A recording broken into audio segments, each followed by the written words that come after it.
much. Of course. Cheers. Cheers.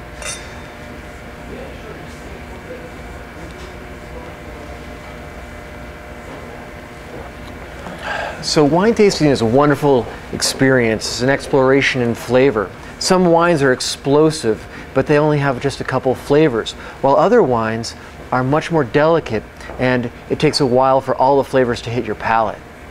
Right now we're with Bobby Stuckey, and he's Master Sommelier at Fresco Restaurant in Boulder, Colorado. And he's going to give us some insight in on why wine has different flavors, why we get what we get in our glass. Thanks a lot. Why did you choose to become a sommelier? And what is a sommelier? So a sommelier is someone who takes care of a wine program. So I'm in charge of buying, procuring, tasting, assembling a wine list for a restaurant.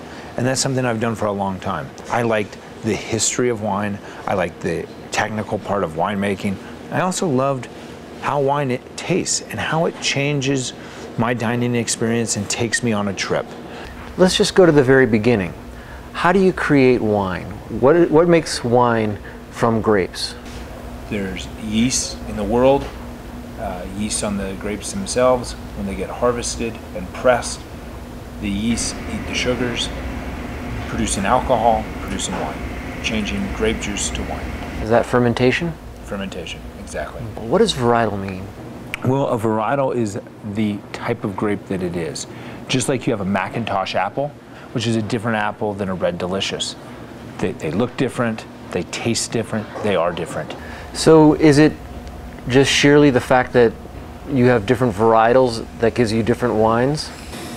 Yes and no. Varietals play one major part in it. The other major part in wines that make wines different is this space, this sum of the parts called terroir. Soil, atmosphere, sunshine, weather, and exposure. So you're saying environment has a huge impact on the wine that we taste? Weather and climate change is a determining factor in winemaking. And we have seen more change in the last 20 years than we have in the last thousands of years. So going to a place like Napa Valley might be a great place to start to understand what environments are like where grapes grow. It'd be a great place to start. Mm-hmm. Excellent. Well, I think that this is a great amount of information to have, and I appreciate your time. My pleasure. Thanks a lot. Thank you so much.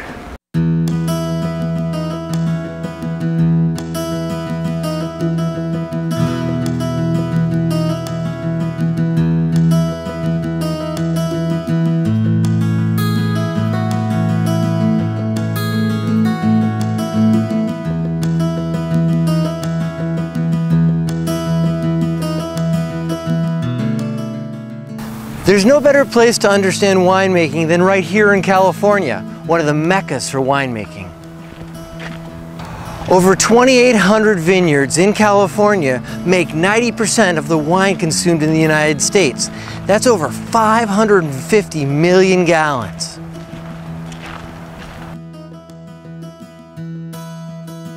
The timing of our visit to Napa Valley couldn't have been any better. We caught them during the busiest time of the year, the crush. The crush is when the ripe berries are harvested from the vines, separated from the leaves and twigs, and then crushed into the very juice that's placed into giant barrels to ferment into ethanol alcohol. The mad flurry of activity during the week made it overwhelmingly clear that the timing of the crush is inextricably connected to the climate.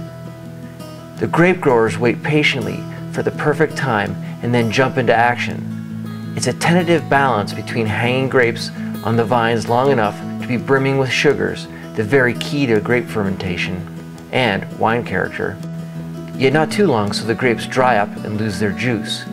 A few weeks after the crush, the grapes have stewed in the barrels long enough to become wine.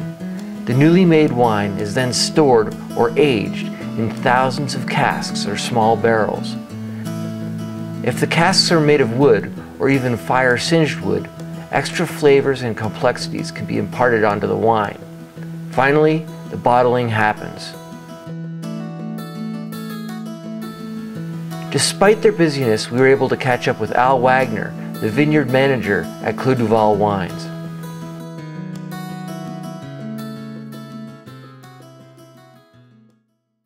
What brings out the flavor in wine to make one wine different than the other? That's a variety of things. First off, the soils, we call the terroir, and a lot of the soils through a lot of the Napa Valley are alluvial fans, where the rock formations have slid off of the hills and caused gravelly stratas throughout the soils.